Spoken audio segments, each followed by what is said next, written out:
LTTE और वो जो उसके और आई थिंक उसके बाद एक वक्त ऐसा आया था, आई थिंक 96 के बाद इंडिया और पाकिस्तान को टोरंटो में एक लंबा कॉन्ट्रैक्ट साइन हुआ था कि भाई अब अगले 5-6 साल तक टोरंटो में इंडिया पाकिस्तान खेलेंगे ही खेलेंगे। बट वो आई थिंक वो कुछ ही साल रहा, उसके बाद हाँ, बिकॉज 99 का भी हो गया था। हम 99 वर्ल्ड कप खेले थे उनके साथ, लेकिन टोरंटो में जो इंडिया और पाकिस्तान का जो एक MOU साइन हुआ था मतलब टोरंटो में उस वक्त कि भाई इंडिया पाकिस्तान, बट वो नहीं खेला हमने। 3 साल खेला हमने टोरंटो, 3 साल खेला था, आई थिंक 3 खेला, हाँ 96, 97, 98 खेला था।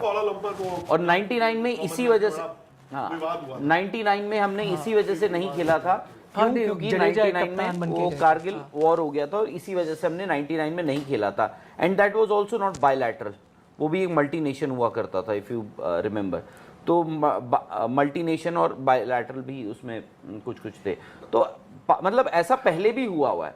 बस मुझे ये है कि ये सब जो हुआ ना, एशिया कप का जो मोमेंटम बना, सब कुछ हुआ, किसी ने फूंक मार के धुआं दे के उसको आग में तब्दील कर दिया, वो हुआ ऑपरेशन सिंदूर के बाद, जब हमें लगा कि इट इज़ इम्पॉसिबल कि अब एशिया कप हो सकता है। पब्लिक सेंटिमेंट्स, अब लोग आपको ये भी पूछ सकते हैं कि भाई देखो एशिया कप हो रहा है, ब्रॉडकास्टर इंडियन है, ठीक है भाई, प्राइज मनी होगा, जो भी पैसा होगा, पाकिस्तानी भी तो कुछ बनाएंगे ना, Pakistani will make some money, चाहे वो क्रिकेटर हो या जो भी हो। Pakistan cricket board will also make money. So then वो बोल रहे हैं जी वो पैसा वो बनाएंगे तो भाई वो कुछ टैक्स भी देंगे, वो टैक्स अपनी सरकार को देंगे। अब सरकार जो है उनकी is controlled by Pakistani army.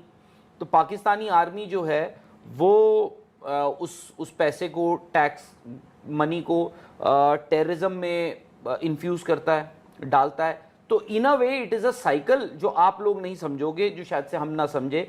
तो ये सब चीज़ें हैं। तो ये I think is a general point. ये तो या फिर आपकी क्या इस पे वो है कि होना चाहिए या नहीं होना नहीं, मेरे हिसाब से this is not the right time. ये मेरा पर्सनल पॉइंट ऑफ व्यू है। बट अगर एज अ प्रोफेशनल मैं सोचूं, मैं एक ऑर्गेनाइजेशन के लिहाज से सोचूं, मैं एक क्रिकेट फैन के लिहाज से सोचूं, मैं एक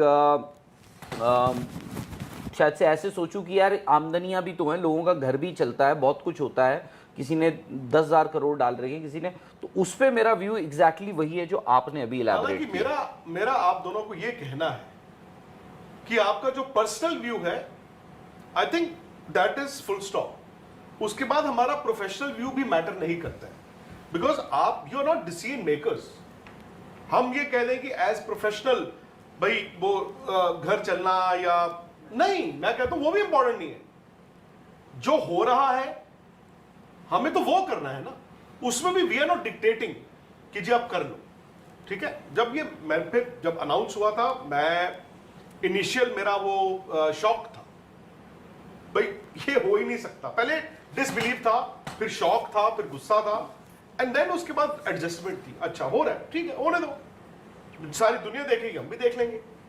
बट आई थिंक थोड़ा सा इनसेंसिटिव था। लेकिन अगेन अगर पार्लियामेंट में सवाल उठा, उसके बाद गवर्नमेंट ने रोका नहीं, तो एशिया कप तो हो रहा है। उसको अब दूसरी तरफ से ये भी देख सकते हो, आपने कहा इंडियन ब्रॉडकास्टर का नुकसान, वो आई थिंक जो स्पॉन्सरशिप राइट्स है वो भी इंडियन कंपनी है, वो भी इंडियन कंपनी है, ठीक है। सो इसको आप दो तरह से देखो, ए दे वांट मेक मनी, वो मर्सेनरी वाली बात आती है। बट दूसरी तरफ देखो तो आप ये भी कहोगे यार उनका पैसा डूब जाएगा, वो बंदा जी वो कंगाल हो जाएगा। हम दोनों में से जो मर्जी नजर खोल कर, लोग तो कहेंगे देश के ऊपर क्या है, हो जाएगा नुकसान, देश से बड़ी चीज क्या है। अब बात वही आगे नहीं, लोग कहेंगे, आप नहीं, मैं कह रहा हूं लोग कंपनी क्या चाहेगी। अब जैसे आप कुत्तों पे आपका व्यू पॉइंट हो सकता है, कुत्ते मतलब वो जो आजकल स्ट्रे डॉग्स पे आपका एक व्यू पॉइंट हो सकता है, बट आप सिर्फ अपना व्यू पॉइंट। आज की वीडियो में हम आपको LSG और मुंबई इंडियंस के दरमियान होने वाले मैच के बारे में इंफॉर्मेशन देंगे। LSG जिसको लखनऊ सुपर जायंट्स जबकि MI को मुंबई इंडियंस के नाम से जाना जाता है। LSG लखनऊ सुपर जायंट्स के कैप्टन ऋषभ पंत और मुंबई इंडियंस के कैप्टन हार्दिक पांड्या के दरमियान ये मैच हुआ। एलएसजी ने बेहतरीन बैटिंग करते हुए 20 ओवर्स में 203 का टारगेट दिया। एलएसजी के बैट्समैन माइकल मार्श और एडन मार्करम ने बेहतरीन बैटिंग करते हुए टीम को एक अच्छा टारगेट सेट किया।